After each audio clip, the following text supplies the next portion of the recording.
Welcome to another episode of Mr. Therapist and the Counselor Podcast. You got this. We discuss mental health and recovery topics, and we're here to serve. If you've been in a 30-day program, mental health or addiction recovery, this podcast is for you. We talk about topics that might be helpful for your journey towards recovery. And my name is Manny Romero, and my friend, my comrade, Jesse. It's me. What's happening? What's happening this week? Jesse? This week we're going to talk about, part of the podcast is what we record. We do a podcast, right? Part of the podcast is when people leave, they continue their journey, their healing journey. We got your back in that journey. So we're going to talk about the whole conception of what a therapist means and what a counselor means and what they're supposed to do and the process of getting one after you continue on in your journey of healing. I think I'm going to say journey like 20 more times. Don't stop believing. Hashtag journey. Yeah, hashtag journey. So, we're going to serve. We're going to serve you, yo. That's what we're going to do. You just got served. That's right. You got served. You got served. Did you see that movie? No, I You're a didn't. big dancer in the late 90s, weren't you?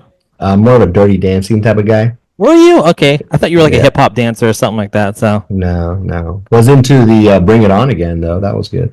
Okay, the cheerleading movie. Yeah, that makes sense. Yeah. Okay. But we're here to demystify the therapy process for you guys. We got to say that keyword in there. I missed that word. And I just want to remind you to subscribe to the channel and please share the show with anyone that you think might really value and benefit from this. Anyone that you know who's receiving intense mental health or intense addiction recovery treatment and could use some guidance along the way. Sometimes people don't listen to their family or their friends, right? So they want a third party, maybe a mental health professional that they can kind of get some guidance on what to do to be successful. So that's right, Jesse. Oh, today's topic, you mentioned it, was the difference between, or go ahead and say it. You said so beautifully. What was it? Yeah, no, I just said that I think when people are thinking about leaving treatment, they don't really know what a therapist or a counselor looks like until they actually walk through those doors. They get their first introduction, and it's kind of like, where do we go from here? So we're going to talk about that in a little bit here. But, as we always like to do, how you checking in this week, Manny? We got these new microphones for now, because we're not in person. I'm going to be super awkward holding it, so that's a little bit about my check-in when we get there. But how you checking in today? How you been? Thank you, man. I think I'm checking in. I'm in a good place in this moment. I think over the past week I've been a little up and down just emotionally. I feel like I cycle through sometimes where I feel really good, and then I go into this, lower moods, a little bit of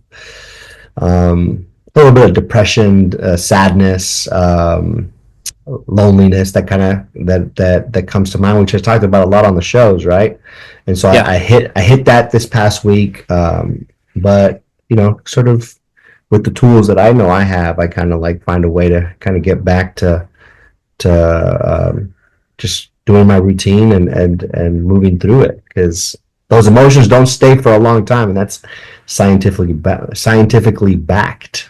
Those emotions, they come and they go. So that's where I'm at, man, this week. How about yourself? Just like most human experiences, like a lot of some highs. I'm gonna say a lot of highs. Yeah, but some highs and some lows. The balance of professional and personal. Not trying to be too vague, but I'll be a little bit, because I can't go into full details. But professionally, there was an achievement I had this week. It was interesting how you don't want to count too much on people patting you on the back for you to feel good. But if something does happen like that, it's a nice thing. It's a nice reminder to realize your value, and you should value yourself. But sometimes hearing what you thought, and then you recognize there is value from others, it's nice. I was told this week too, how much of an impact I have on people or influence, which I don't want to say I'm pessimistic, but there was a part of me hearing part of it was I heard this kind of thing in my head was have you ever had like a client maybe say like, I don't want to like bring down the room, or I don't want to like by saying how they're actually like feeling like, and my Yeah. response a lot of times would be like, you don't have that much influence. I mean, not to say that you don't, but like you can't control how other people are going to react, right? Yeah. You've had that, right? Yeah, absolutely. Yeah. Yeah. People don't want to, especially if someone's sharing something like great or something like they're feeling Yeah. really good, right? And then the next share, they're checking in. They're like, "Man, I don't want to bring the room down," And it's like, no, that's okay. Like we're all Yeah. different. We're all in different places. That's what this is about. Yeah, with that, before I finished my first like statement, did have a client this week. Like, I was running a group, and like this one client that's sitting in the room. Like at this time, you don't know him personally, but I'm saying like, in the sense of like, this client's probably not going to do well after the accountability and a treatment program.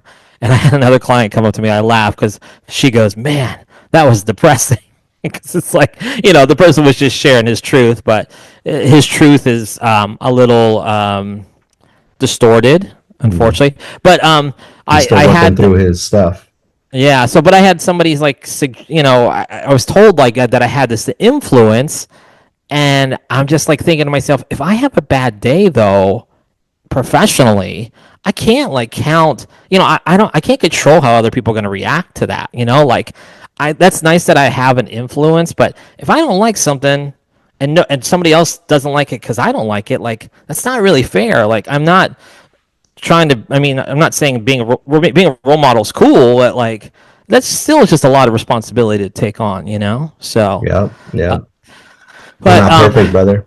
no, thank you. Finally, dude. I've been waiting for somebody to tell me that my entire Yeah, life, man. Well, they so. say don't meet your role models. Right, don't meet your heroes because they'll Don't let you meet. down. Welcome to the podcast. No, but there was that, and then I just think the highs and lows of life. So just seeing people struggling, seeing people sometimes that are like, do they're near death and they're not willing to change a damn thing. So, but unfortunately, it becomes kind of it's my reality and my experience. So, but Yeah, sitting here today, fired up, I'm caffeined up, I'm ready to tear yeah. this house down. I So, know we got like limited time today, but can I just share something with you? yeah, for sure. As you were checking in, I was remembering something that I've been kind of dealing with over the past month is been having some relationship conflict, I guess, with my mom. Oh, And really? Okay. yeah. But I won't go too into much what happened. But sometimes parents and their children, they get into uh, problems and conflict, right? And so Yeah, it's very normal for that disagreements. to happen, Yeah. disagreements. And so we probably stopped talking for a good few weeks Wow. after the disagreement we had, and I started watching The Sopranos again. Like I started over the Oh show, shit. and, and so it was so funny Wait, are you because trying to tell me that your mom's putting a hit out on you right now? Is that what you're trying to say? I know I was totally like relating with like Tony Soprano as like his mom and his uncle are conspiring to like have him whacked. I'm like, yeah, Yeah. like that's messed up. Yeah, so it was funny. Yeah. Um, Also, because it's March, I did want to mention this month is World Teen Mental Health, Mental Wellness Month. Sorry. That's right. Yeah, Yeah. let me say that one more time. World Teen Mental Wellness Month. I still stumbled on that, but just wanted to bring that up. You work with teens, right? I do, yeah. I Yeah, started yeah. my So more practice than with I do, teens. but like something to bring up that's important is kids need therapy, teenagers need therapy, That's they right. need self help. I think it's such a movement with adults, but we can't forget the kids. Yeah, You would probably I think agree with me a little bit. Like a lot of those mental health afflictions begin when we're kids, so we just don't really know how to process it. But any that's thoughts or right. feedback on this month and talking about this month? Yeah, man. Just I think just sending a strong message out there for anyone struggling with anything, anxiety, depression, drug use, emptiness, loneliness. I have a lot of those conversations in the office, and so just know you're not alone. It is a struggle that we all eventually experience at some point. and you can talk to someone, right? And I think, a big theme sometimes is, that, I can't talk to my friends about this. I can't talk to my parents about it because parents might give unsolicited advice, or might worry more than like know how to like handle those conversations, and that's okay, right?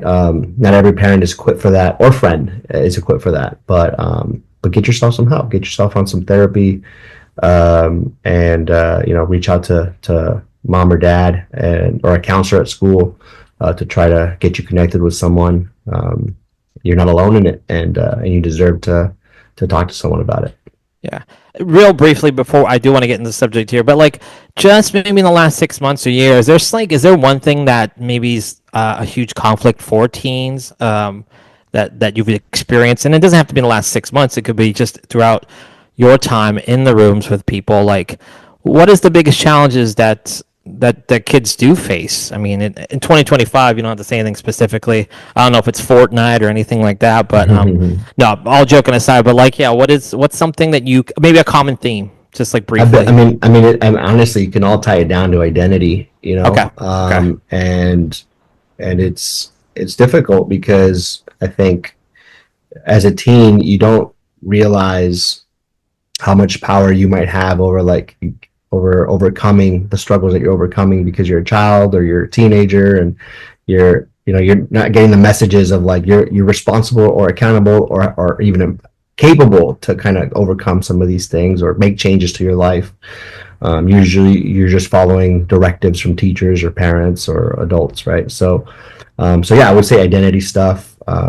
Self-harm is a big thing, right? Yeah. So Yeah. that those are big things that happen with teenagers. So Yeah, it seems like even before kids get an opportunity to shape who they are, like they've already been shaped into something they're supposed to be from mom, from dad, from society, from social media. So, what happened? Did you find that rat in your house? You're good. Okay, good deal. yeah, I just smashed the cockroach. So Cool, man. Thanks for yeah. So just bringing that up for people if you're paying attention out there.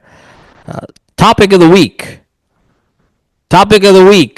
topic of Here the we week, go. baby. Here we go. All right. So, uh, you know how hard it is to get a therapist? You go on Psychology Today and you It's call the tough. phone number and you get no pickups. And, people, the first time they try to seek out something like that, it can be a challenging process and people are already a little uncomfortable with it, right? So, like, if they fail in the first couple times, or maybe first time they have a therapist and they have a bad experience, people don't go back to therapy for a long time. So, I want to talk about, like, kind of the idea of when you leave um, treatment, what is the expectations of clients also of, like, what a therapist is supposed to provide and what a counselor is supposed to provide?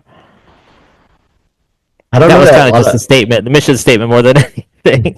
um, I mean, You're asking me that question, or no, I think I just wanted to say it out loud. Make me feel good, act like I know what the fuck I'm talking about this week. So this or subject, expect unpack that a little bit. What do you mean?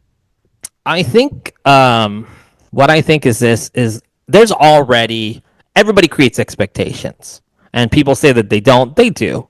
There's a hope and a want for our experiences, right? Mm, So I think that people go to therapists or a counselor, somebody that's in like a teaching realm of addiction and mental health, and there's like an expectation of what they're supposed to provide, and sometimes it's like they don't even provide what we want them to give us. I think the one thing that a lot of times I think there's an expectations um, is that therapists are supposed to tell us what to do, like the right way to do mm. things. Do you ever experience that, and how far from the truth is that actual statement? Yeah, absolutely. I think, especially if it's someone who's new to therapy, and you can tell that there's an energy with the way they show up, or the way they kind of present in the room, where it's like they really want you to give them a solution to their problems, right? Right. And so it's hard because as therapists, sure, we have answers to how to cope with things sometimes, right? Like we can introduce you with various skills and trainings around communication, coping, managing anxiety. But we don't really we can't give you an answer like what to do in your Let me life. ask you, in your spot, why shouldn't you? I know why I would not try to tell somebody to do something this way. Why would you Mhm. not do it? It's funny because I actually feel like, my opinion of a counselor would be that they can do that more than the therapist can. But I can unpack that later. Why wouldn't I do it? Well, there could be many reasons. I think that depending on where you are in therapy, if you're in the initial stages of therapy, I don't know you that well. Like, and Yeah, there you go. Right. um, I'm I don't not know your going life that to well, right? Yeah. invalidate or do your life injustice enough for me to tell you like, okay, here's what you got to do. Listen to me. Um, so that's one thing. The second thing is like you have agency. Like you have choice and options, and I can give you options. I can tell you like, hey, it looks like these are the options you have, right? Like if Yeah. we get to that place, but you ultimately make the decision as to like what you want to create. And if you take my advice and or if I give you advice and you don't take it, that could create a situation where now you come back feeling kind of guilty, or maybe feeling like you let me down. Um, you might not even like show up because it's like I don't want to, you know, uh, show up and disappoint Manny for not following his advice, right? I try not to Um, disappoint you. I know that's yeah. tough to do, but I will say that, like, as I've been in this field now since 2016, like, there has been times where I've given advice, I've bit the bait or whatever and given advice, and it rarely like it. I don't think I've ever had like a client be like, "Oh my gosh, thank you, that's exactly what I needed." If anything, like, the advice I gave them on what they need to do, maybe it didn't resonate with them because it would resonate with me, but I'm not them, right? yeah, Or they might not like what I have to say, even though if maybe it's a right thing to say, quote unquote, but like, right. but they might not want to hear it or like it at the time, and might not want to do anything with it. So I don't find giving advice really valuable. You can do so much deeper work in therapy than to get advice from someone. Yeah, I would say for a counselor role, like we're a little bit more. We have flexibility, but I don't. I try not to like decide people's lives for them. I try to get them to the point where they know something's wrong, or maybe there's something they're doing and it feels right, like the opposite of that. So like of the wrong. I mean, so it's like I try to get them to the point. I might be more blunt than more than Mm, anything. Like I'm trying to think of even an example this week of like I told somebody, I said, hey, you know who worries me the most in this room right now? And I said it was you. And I told them why mm, I worry about them the most. And I kind of just laid down like what I see for them, my perception. Um, the obvious choices are there, what door to pick and what door not to pick. But I didn't say like you got to do this or you got to do that. I was more just kind of right. like gave them my synopsis of like you're in fucking trouble, and I'm gonna let you know that. I wanted to bring up just because we're on this right here. A couple years ago, I don't know how many years ago, I was a guy named Phil Stutz. There was a documentary on Netflix. It was Jonah Hill's therapist. He's a psychologist. Phil Stutz, famous Hollywood psychologist. He's met different clients like Joaquin Phoenix and John Stamos. And I got a list right to my right here. Other people too.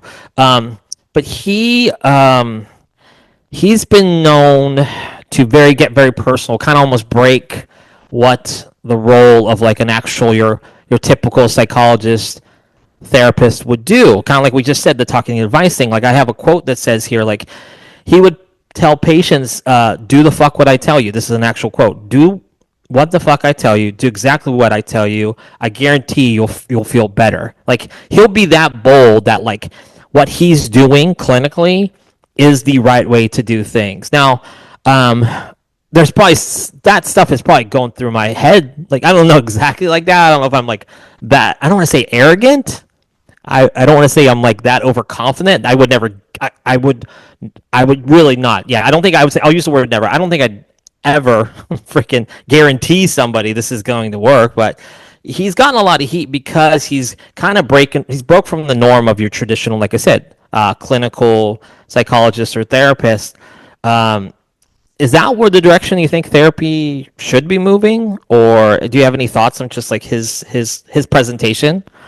Um, I mean, he's pretty confident in his system, I guess, right? Yeah. I don't know that therapy should be moving there.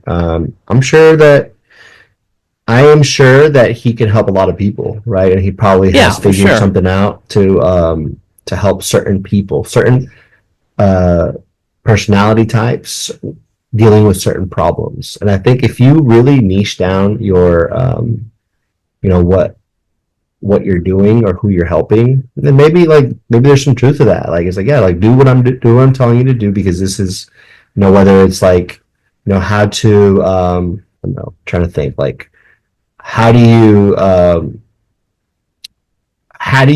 manage your your depression when you've just left treatment. Well, do these exact steps, right? And I guarantee that you'll be able to move through it. That was a horrible example, but if that's all you're Do a helping better one somebody then. Do a with, better one. yeah. Give me a better one then. I'll give you a better. Let's see if I can give you a better one. Okay, so like if you don't if you don't ever want to if you want to stop the conflict between you and your partner, you know, before it gets to level red, you guys shouting and hitting each other, do exactly what I say. Like I can, yeah, for sure. Like, you know, Yeah. and give you a step by step process on like what to do.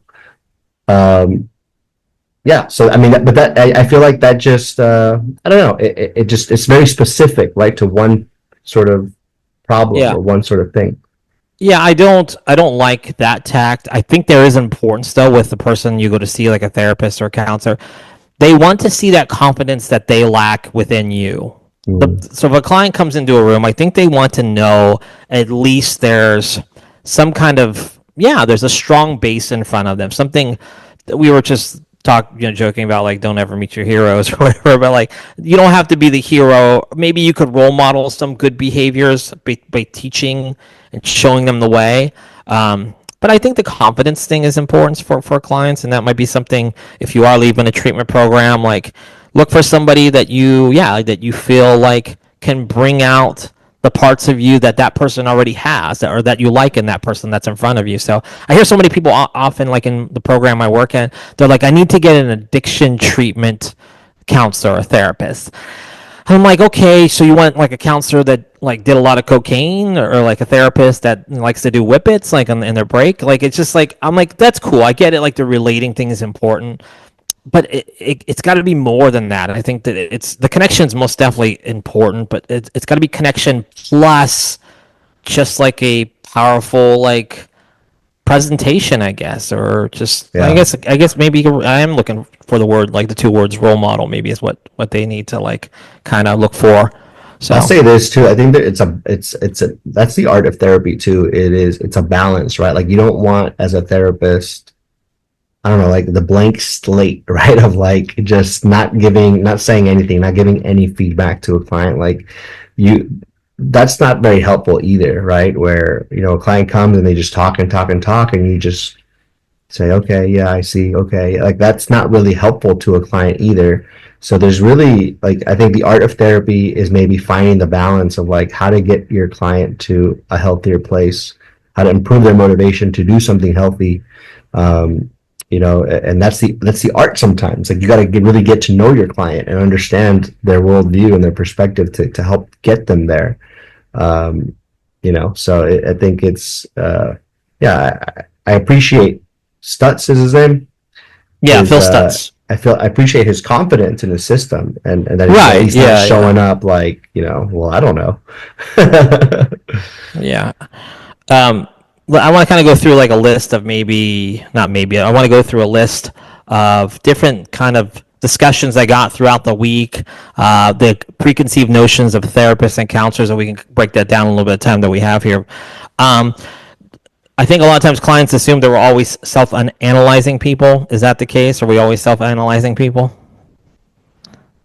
Maybe. I It would was funny. I was say, like, I said uh, initially I got this question. I was like, no, and I was like, yeah, a little bit. I mean, maybe not off the start, but my brain's kind yeah, of always going. So if I think about like yeah. conversations, I'll be like, what happened there? Or what was going on with that comment or that? Yeah. So I was gonna say like I think like it's a little bit of like, you know, no, I'm not, but then if I get to the zone of geeking out of like trying to understand someone's like, where they're coming from, like I can totally get into that and geek out and start doing that process. But I'll say when we do it, it's not like a judgment thing. It's not There like, you go. oh, That's what I was I'm thinking next. judging this Yeah, person yeah, because they're XYC and they obviously have issues with their mom. It's just more an understanding, right? And yes. like where is this person coming from? And I don't, instead of judgment, I actually build a lot of compassion.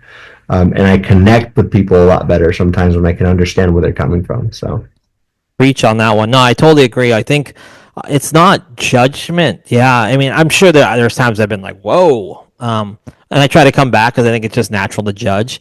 But like, it is more of like a how can I, yeah, connect with this person and show empathy and maybe sometimes I don't want to say lack it because I just can't connect with them. But yeah, it's more just like the challenge of getting to know this human's condition. So yeah. The other one we already kind of covered the idea of like people asking for advice, which is like I try to flip it and say, no, I'm not giving you advice. I'll give you feedback. Stuff might just change the word, but just try to say like I'm not selling you a product to like take with you, and there's no guarantee with this one. Kind of what Stutz was saying, which is like there is no guarantee with life. Like I don't know what's going to happen when you walk out through this door, and I don't know how you're going to feel in about a week. So, yeah. kind of we already covered all that. Um, do you think it's easy? Do you think this job's easy? That we just sit here in a nice little comfy chair, they lay on the Uh, couch, and we just talk and talk and talk, and we just tell people what's wrong with them? Is our job easy? it is not easy, our job. It's not easy on various levels. I think it's not easy to connect with everybody. Um, I think it's not easy to hold space for conversations that might be really triggering for myself, right? Like sometimes I'm having a conversation with someone and they're talking about something and it's hitting a part of me that makes me sad or makes me angry or makes me anxious or worries me. Um, it's not easy having a client who, just self-harmed or is suicidal. And, you're going into the following week like, man, like, is this client going to be okay? Like, that's not easy. Um, it's not easy on so many levels. Yeah. Um, for you, if you're working with somebody and they're gonna leave a program, they did the whole 30 days, 28 days, and it's game time. What How would you point somebody in the right direction on looking for a therapist or a counselor? And I know, like, once again, individually, like it's going to be different for everybody what their needs are. But like, what would be your best, like, I'm not going to say advice, but like, what would be your best, like, direction for that for a person I doing would this? totally give advice to someone, by the way, if they Oh, can't, with if like with this, yeah, of course. I'd okay, be yeah, like, this is kind of someone off the leaving record. treatment, I'd be like, hey, find a support group. Like, don't Yeah, stop treatment. Like, let's yeah, transition you into something like that. But for you to find like the right therapist, you'd say, yeah, I think it just depends, right? Like if you're like strapped on cash, right? Like you don't have a lot of money to spend. Start with your insurance. Call your insurance company. Try to get a therapist through there because then you're paying a copay. And so just shuffle through some of the therapists that are there and give it 1 or 2 sessions with each therapist and yeah. until you find the right one. It will take some energy at first, right? But that's okay. Another thing I would say is like if one of the people you connected with in treatment, like maybe they have a therapist that they really liked, right? And so Yeah. getting that name and reaching out to them or reaching out to the treatment team that's there at your place and seeing if they can provide you some names of people who they recommend for you. So I would do it that way. Yeah. Cool, man. You know, Anything else you want to crack open on this subject this week on the podcast here? I wanted to. I mean, I feel like we talked a lot about therapists. I wanted to. Don't counselors give advice though? Like, I would say like I'd say because some, but I don't. I've been hanging out with therapists like most of my my clinical career, so I've tried to steal your vibe. I don't like to say what works for you like if I were to like let me say that again. If I'm working with a client, if I'm like, yo, like this is what I did. Like, okay, so like example, like when I got off opiates, I kicked it cold turkey, right? There's a whole movement with medically assisted programs. I'll tell clients like, I believe that it's time to feel the pain, right? I Yeah. wouldn't tell them stop taking your Suboxone because you need to feel that physical withdrawal. Like, do I want to, in my heart of hearts, say like I don't believe you're not gonna like ever get better until you experience some uncomfortability? Yeah, I will hint at it, but I don't try to tell the give. I don't want to do that.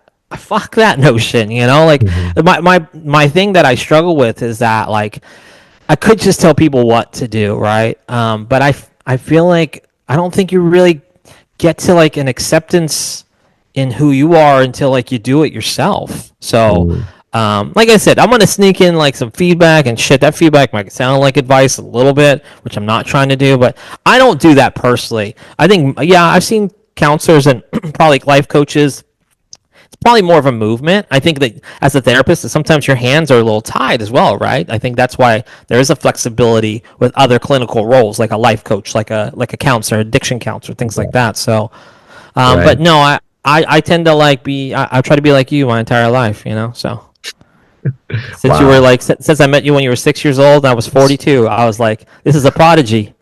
I put you in my pocket, and here we are, That's wearing black wild. shirts together. Look at us. I was gonna say something completely inappropriate, but Oh man, um, let's take it back. I'm just kidding. okay, cool. Oh well, another appropriate thing I could say. So, am I the only person that is the exception to the rule? Don't meet your heroes because they'll disappoint you. Then. Yeah, for the most part. Yeah, yeah. So try not to look up to too many people either, because back to expectations, they're gonna let you down. So, Yeah, man, that's awesome, man. yeah, Yeah, that's it, man. I was gonna say, I was just gonna remind the people that if they have Remind questions them. around this topic, to send them in.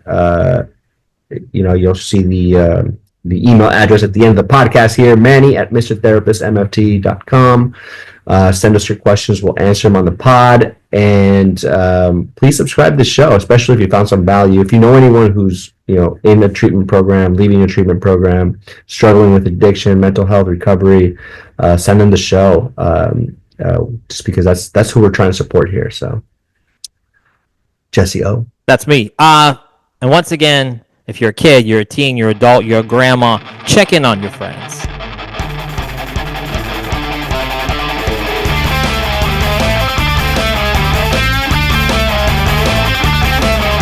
Forgot my name, tag it home today, I'm Jack. Greet you like I give a fuck, are you surprised by that?